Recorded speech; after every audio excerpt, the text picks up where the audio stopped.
Hola queridos niños, hoy día comenzamos con una nueva clase de ciencias naturales. Dejamos atrás la parte de la atmósfera que habíamos trabajado, en donde vimos el efecto invernadero, vimos las capas de la atmósfera y ahora comenzamos con otro de los elementos que nos permiten la vida aquí en la Tierra, que sería la hidrosfera, ¿ya? La hidrosfera, tal como lo hemos dicho anteriormente, perdón, el objetivo de la clase de hoy es reconocer las principales características de la hidrosfera, su uso y la alteración que ésta tiene. ¿Qué significa hidrosfera? Hidrosfera está compuesto por dos elementos, hidro y esfaria. Hidro, como ya hemos hablado anteriormente, todas las palabras que comiencen con hidro significa que está relacionado al agua. Y esfera significa esfera, esfera de agua. Por lo tanto, toda el agua que contiene la esfera que sería la Tierra. De eso estamos hablando, de la hidrosfera. El agua que encontramos en la Tierra. Hay que saber y recordar algunos conceptos básicos, como por ejemplo que en la Tierra encontramos dos tipos de agua dulce y agua salada. El agua dulce, ¿en qué lo encontramos? En las napas subterráneas, en los glaciares, en los lagos, en los ríos, en la lluvia, ¿qué más? En el vapor de agua que se va evaporando desde el mar. Cuando vemos, por ejemplo, la Camanchaca, vemos esa neblina, eso es vapor de agua.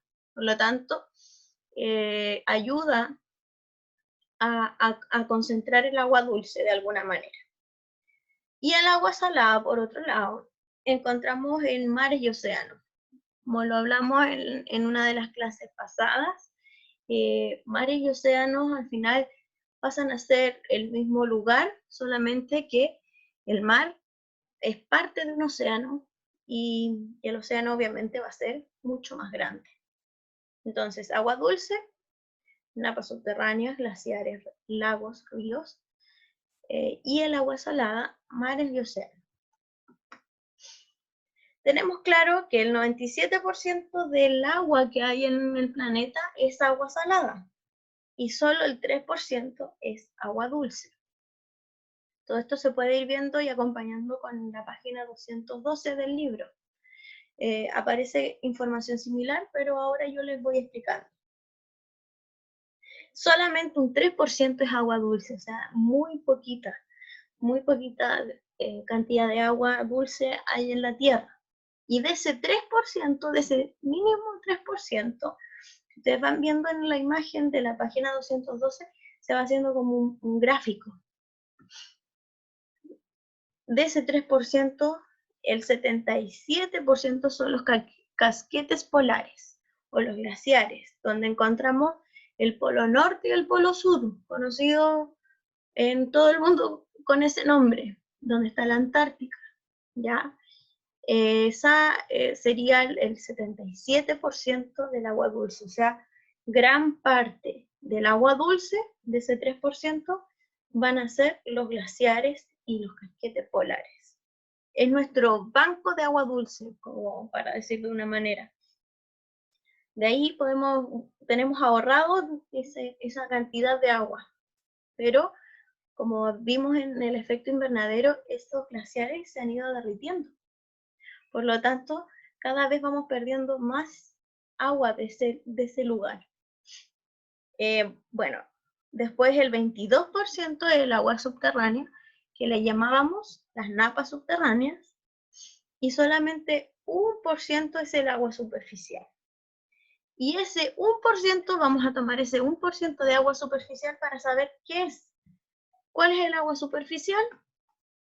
El agua superficial, 61% corresponden a los ríos y a los lagos, o sea, agua que está sobre la superficie que uno ve a simple vista, y el 39% corresponde al vapor de agua en la atmósfera. Nosotros, como ya hemos dicho, el agua se va evaporando y esa agua que se evapora llega a la atmósfera. siempre hay humedad en el ambiente, ¿ya? Y esa humedad hace que el vapor de agua llegue a las nubes y esas nubes, que ese vapor se transforme en gotitas y después se generen lluvias. ¿Ya? El 39% corresponde a ese vapor de agua que llega a las nubes y el 61% de los ríos y lagos. Pero imagínense, vamos hacia atrás. De ese 3% que teníamos acá del agua dulce, solamente estamos considerando 1% del agua superficial, y de ese 1% recién encontramos en los ríos y los lagos. O sea, es muy poca la cantidad de agua que nosotros vemos a simple vista. Bueno, el agua dulce es utilizado para 3 usos, como aparece acá: el uso industrial, el uso doméstico y el uso agrícola. Las palabras ya dicen más o menos de qué se trata. Uso industrial. Como vemos en las imágenes, se usa en la industria. Normalmente en todas las industrias se utiliza el agua para su confección, o sea, para producir, por ejemplo, para producir esas bebidas que están ahí arriba, se tuvo que utilizar agua, ¿verdad? Porque es agua mezclada con otras colorantes, saborizantes, gases, qué sé yo, pero ¿cuál es la base? Para el uso, o sea, para la producción de esa bebida es el agua, y no es el agua salada, sino que es el agua dulce, ¿ya? Acá vemos las conservas. Si ustedes alguna vez han abierto una lata de atún o una lata de salsa de tomates o de cualquiera de los que aparecen ahí, de arvejitas, se dan cuenta que al interior de ese enlatado o de esa conserva hay agua. Por lo tanto, ahí también vemos que se utiliza el agua como para la producción o conservación de los alimentos que hay dentro. Abajo podemos observar, por ejemplo, carne. ¿Qué tendrá que ver la carne con el uso industrial? Lo podemos asociar a que la carne, cuando pasa de un animal a otro, hay un proceso de limpieza, ¿ya? Si se han dado cuenta, los pollos, cuando iban al supermercado, porque ahora ya es más complicado ir al supermercado y ver dónde están las fuentes donde uno compra pollo, hay una fuente que están recibiendo todo el líquido del pollo, y eso es parte del agua que se utilizó para la limpieza del pollo. Entonces, se utiliza en la industria, en las empresas, la utilizan tanto para producir alimentos, como es en el caso de esto, como para la conservación de alimentos, para la limpieza de los alimentos, también se utiliza, ¿ya?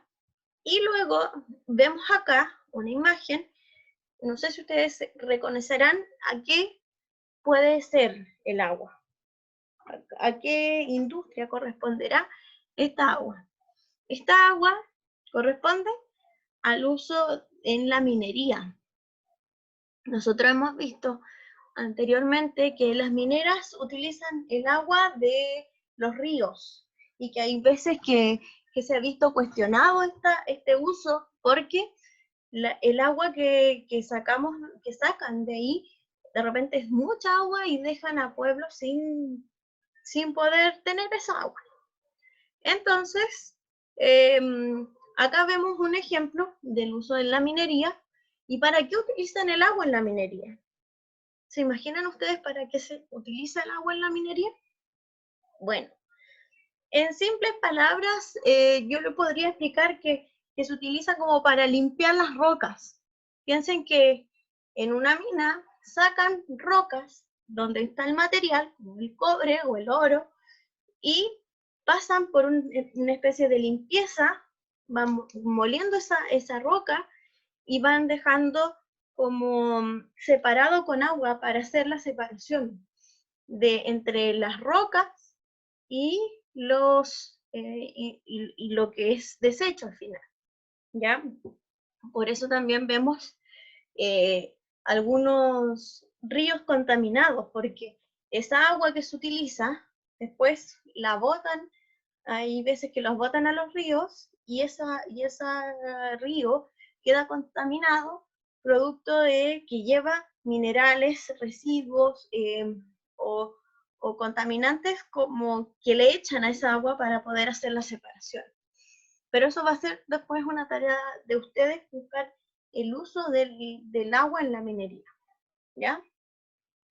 Entonces, el uso industrial, como la palabra lo dice, es para el uso que da el agua a las industrias, para la producción, conservación, limpieza, ¿ya? En todas las industrias se utiliza el agua. El uso doméstico. ¿Qué creen será el uso doméstico? Si ustedes observan las imágenes, yo creo que queda más que claro, ¿o no? En el uso doméstico es el uso que le damos nosotros al agua. ¿Para qué nosotros utilizamos el agua? Hoy en día estamos utilizando mucho para esta acción, para el lavado de manos, ¿verdad? Para la limpieza, tanto de manos o como cuerpo y para bañarse con las duchas. Para poder tomar, nosotros tomamos agua normalmente y también para cocinar. ¿Qué otros usos se pueden dar con el agua en la casa? ¿Para qué utilizamos el agua? Para regar las plantas a veces, pero esa ya vamos a ver que tiene a lo mejor otro uso. Pero el uso que nosotros utilizamos en la casa para lavar la ropa, para lavar la loza y tantos otros es el uso doméstico. El uso agrícola corresponde al cultivo. Nosotros generamos el uso agrícola del agua cuando la utilizamos para el plantar algo. Por ejemplo, si queremos que el pasto crezca, tenemos que usar el agua para regar. Y para regar es considerado uso agrícola. ¿Se entiende, no? Uso agrícola para el riego y generar también algún producto.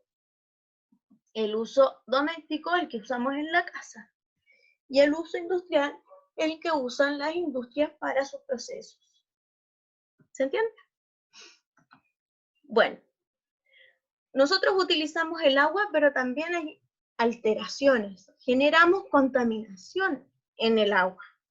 Y esas contaminaciones hay de tres tipos: el biológico, el físico y el químico. Vamos a ver qué corresponde a cada uno de ellos. Perdón. El biológico corresponde a los desechos humanos. Si se dan cuenta, eso es como una alcantarilla. Y los alcantarillados llevan toda el agua sucia. ¿Y esa agua sucia dónde termina? ¿Dónde termina esa agua sucia? En el mar, normalmente, o en ríos. Por lo tanto, podemos contaminar el agua con nuestros desechos, ya sea la orina, la caca. Todos esos desechos son contaminantes biológicos producidos por el ser humano. ¿Ya? La contaminación física corresponde a cuando hay empresas, como por ejemplo plantas nucleares, en donde vuelan por el aire partículas que caen al río y generan una contaminación mucho mayor que la anterior, ¿ya? Esas partículas pueden generar daños irreversibles en la vida de una persona.